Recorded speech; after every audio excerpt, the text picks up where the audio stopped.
मैं समय से खाना खा लूंगी। अरे आप चिंता मत करो। नहीं, अभी तो बस हम 2 लड़कियां हैं, एक और लड़की आने वाली है। मीनू अपने पापा से बात कर ही रही थी जब उसने रीमा को बाथरूम से निकलते देखा। अच्छा पापा, मैं अभी रखती हूँ। रीमा और मैं अभी डिनर बनाएंगे। गुड नाइट पापा। बस कुछ ही दिन हुए हैं मीनू को बेंगलोर आए हुए। कॉलेज खत्म होने के बाद उसने आईटी सेक्टर में जॉब ले लिया। नए शहर में इंसान बहुत जल्दी अकेला पड़ जाता है, इसीलिए मीनू को जब इस गर्ल्स हॉस्टल के बारे में अपने ही ऑफिस कॉलीग रीमा से पता चला तो वो भी इधर शिफ्ट हो गई। मकान मालिक ने यह घर वर्किंग वुमेन के लिए हॉस्टल जैसा बनाया है। पहले और दूसरे माले पर 4 लड़कियां रहती हैं और तीसरे माले पर रहती हैं मीनू और रीमा। लेकिन उनके बाजू वाले कमरे में एक और नई लड़की आने वाली है। दिन भर ऑफिस का काम करके दोनों ही बहुत थक चुकी थी, इसलिए वो गरम गरम फुलके वाली रोटी और चिकन बनाने में लग गई। मीनू और रीमा थोड़े से टाइम में ही बहुत अच्छे दोस्त बन गए हैं। वो बातें कर रहे थे और खाना बना रहे थे कि तभी अचानक मीनू ने गेट खोलने की आवाज सुनी। कोई सीढ़ियों से चलकर ऊपर आ रहा था। शायद नई लड़की आ गई, ये कहते हुए रीमा दरवाजा खोलने के लिए गई। फिर जैसे उसने दरवाजा खोला उसे एक अजीब सी बेचैनी हुई। चलने की आवाज धीरे धीरे पास आ रही थी। रीमा की दिल की धड़कन तेज हो गई। आवाज पास आती गई और धड़कन बढ़ती गई। किचन में अकेले खड़ी होकर मीनू सोच ही रही थी कि रीमा को इतना टाइम क्यों लग रहा है। तभी उसने पीछे मुड़कर देखा। रीमा दरवाजे पर खड़ी थी और उस तीसरी लड़की का कोई नामो निशान नहीं था। गैस को धीमे करके मीनू भी रीमा के पास आ गई। क्या हुआ? मीनू ने पूछा। तूने भी पैरों की आवाज सुनी ना? रीमा ने कहा। हाँ सुनी तो थी, फिर कोई अभी तक ऊपर क्यों नहीं आया? दोनों की आंखें अंधेरी सीढ़ी की तरफ अटकी रही। पैरों की आवाज अब बंद हो गई थी। चल नीचे चलकर देखते हैं, मीनू ने कहा। दोनों लड़कियां सीढ़ी से थोड़ा नीचे उतरी और फिर ऊपर से झांक कर देखा। एक लड़की दूसरे माले के स्टेयरकेस पे खड़ी थी।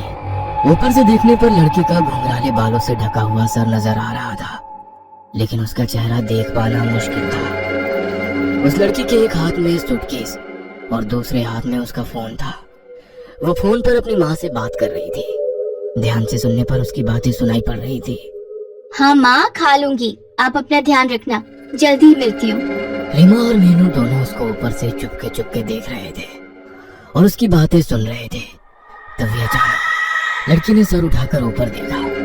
ये चीज इतनी जल्दी हुआ कि मीनू और रीमा पकड़े गए। उस लड़की की आंखों में कुछ अजीब था, जिससे उसके साथ आई कांटेक्ट होने पर शरीर में जैसे कपकपी दौड़ गई। गुस्से से देखते हुए वो लड़की धीरे धीरे ऊपर आ गई। मीनू और रीमा दरवाजे पर अपनी ऑकवर्ड स्माइल लेकर खड़े रहे। लड़की उनके सामने आकर बोली। क्या तुम लोग मेरी बातें सुन रहे थे? सिचुएशन को कंट्रोल में लेने के लिए मीनू ने झट से जवाब दिया। नहीं, हमने सीढ़ियों पर किसी के चलने की आवाज सुनी तो दरवाजा खोलने आ गए।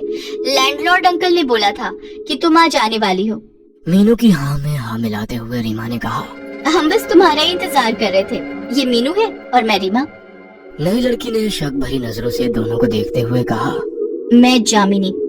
इससे पहले कि और बातें हो पाती, जामिनी अपना सूटकेस लेकर सीधा अपने रूम में चली गई और जोर से दरवाजा बंद कर दिया। बड़ी ही अजीब लड़की है तो, रीमा ने कहा।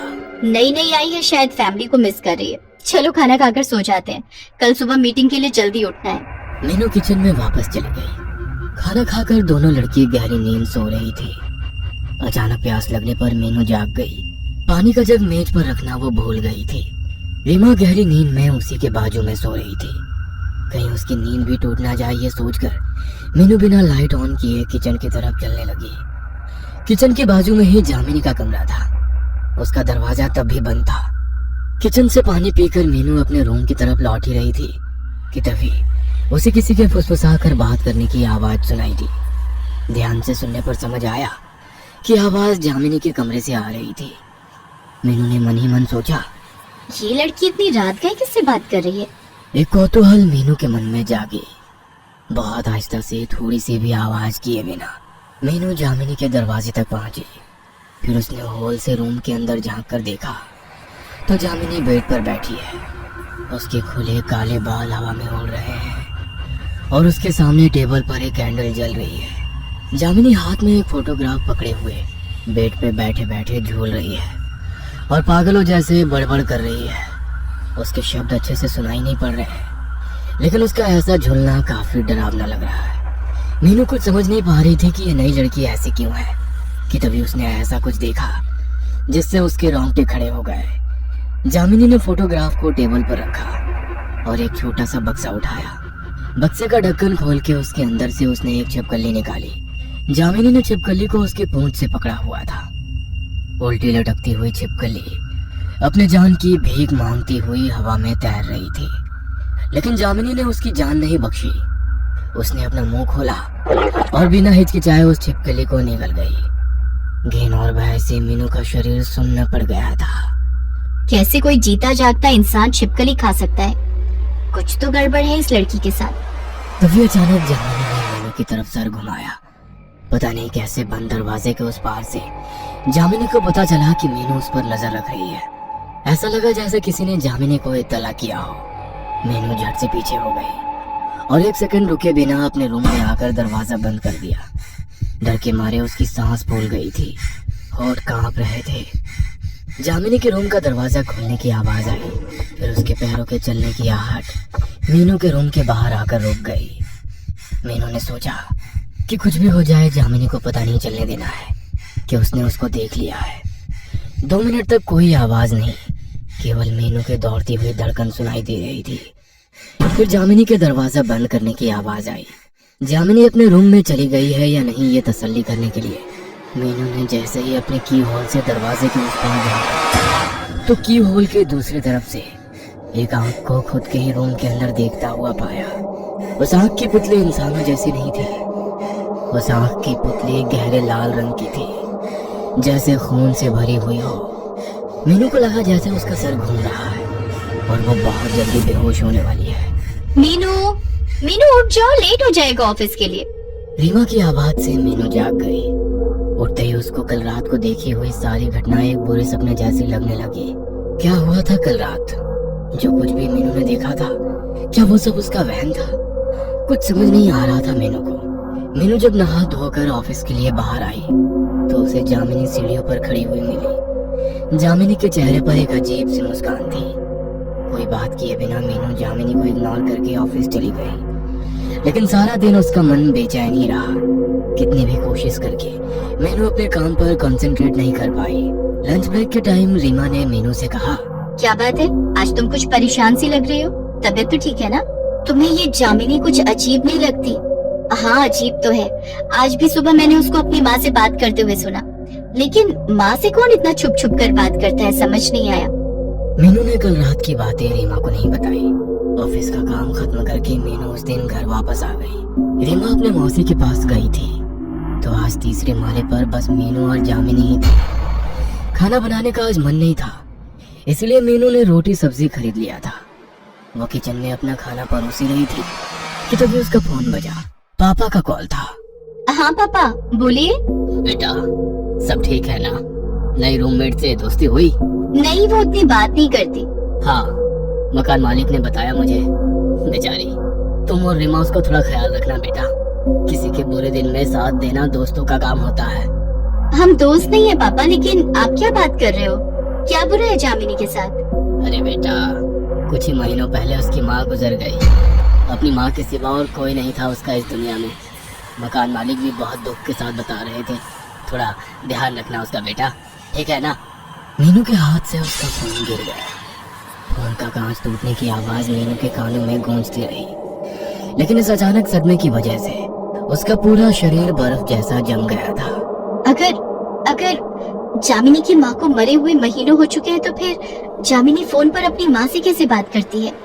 इससे पहले कि मीनू कुछ और सोच पाती, अचानक से लाइट चली गई। जैसे ही मीनू पीछे मुड़ी, हाथ में कैंडल लेकर जामिनी उसके बिल्कुल पास खड़ी थी। जामिनी की आंखों में एक दहशत छाई थी।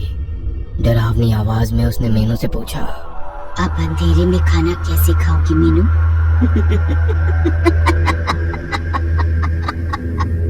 जामिनी को खिलखिलाकर हंसते हुए देख मीनू का गला सूख गया। कैंडल की रोशनी में जामिनी और भी भयंकर लग रही थी। तुमने खाना खा लिया क्या? कांपती हुई आवाज के साथ मीनू ने पूछा। जामिनी फिर से हंस पड़ी। तुम्हें तो पता ही है मैं क्या खाती हूँ, है ना? मीनू के हाथ पैर सुन्न पड़ गए थे। फिर एक ऐसी घटना घटी जिसके लिए मीनू बिल्कुल तैयार नहीं थी। जामिनी पागलों जैसे हंसने लगी। उसका पूरा बदन हंसी के प्रकोप से कांपने लगा था। हंसते हंसते जामिनी की आंखें उसके सिर के अंदर की तरफ मुड़ने लगी और उन्हीं आंखों के दूसरी तरफ उस रात को देखी हुई लाल पुतलियों वाली आंखें निकल कर आ गई। वो आंखें किसी इंसान की नहीं थी, वो आंखें थी शैतान की। डरते हुए मीनू ने चिल्लाकर कहा, जामिनी, ये तुम्हें क्या हो रहा है जामिनी? लेकिन अब जामिनी का शरीर उसके बस में नहीं था। वो बिल्कुल बदल चुकी थी। उसके चेहरे से दरिंदगी टपक रही थी, जैसे वो बरसों से खून की प्यासी हो। धीरे धीरे जामिनी अपने सर को दाएं फिर बाएं हिलाने लगी और बचपन में सुना हुआ जानी पहचानी लोरी गाने लगी।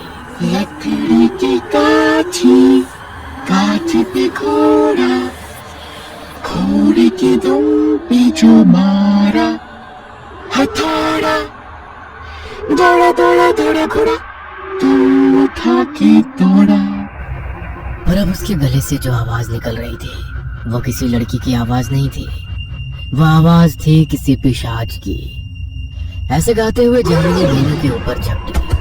मीनू चिल्लाते हुए जमीन पर गिर गई। तभी पता नहीं कैसे मीनू के फोन में अलार्म बजने लगा। मीनू का अलार्म टोन हनुमान चालीसा का श्लोक था। मीनू के पापा ने कहा था कि हर दिन की शुरुआत भगवान के नाम के साथ करें तो दिन अच्छा जाता है। जैसे ही हनुमान चालीसा का धुन गूंजने लगा, जामिनी ने मीनू को छोड़ दिया। जामिनी अपने कान को अपने हाथों से भींचने लगी, जैसे वो पिशाच जामिनी के अंदर से बोल रहा हो, बंद करो, इसे बंद करो। जामिनी का शरीर जमीन पर पड़े हुए कांपने लगा। उसके मुंह से काला खून निकल कर आने लगा। कुछ देर बाद जामिनी बेहोश हो गई। 2 दिन बाद जामिनी के अस्पताल में आंखें खुली। उसको कुछ भी याद नहीं था। डॉक्टर के मुताबिक जामिनी को अपनी माँ के गुजर जाने के गम में दिल का दौरा पड़ा था। लेकिन मीनू जानती है कि जामिनी किसी अतृप्त आत्मा के वश में आ गई थी। शायद जामिनी जब अपनी माँ को बुलाती थी तभी कोई पिशाच उसके दुख का फायदा उठाकर जामिनी के ऊपर हावी हो गया था। मीनू को अब यकीन है कि जामिनी उस पिशाच के हाथों से मुक्त हो चुकी है। लेकिन अभी एक बात जो मीनू को खटक रही है वो ये कि सुबह का मॉर्निंग अलार्म शाम की 7:30 बजे कैसे चालू हो गया था। क्या वो जामिनी की माँ थी जिसने एक ही साथ अपनी बेटी और मीनू की मदद की?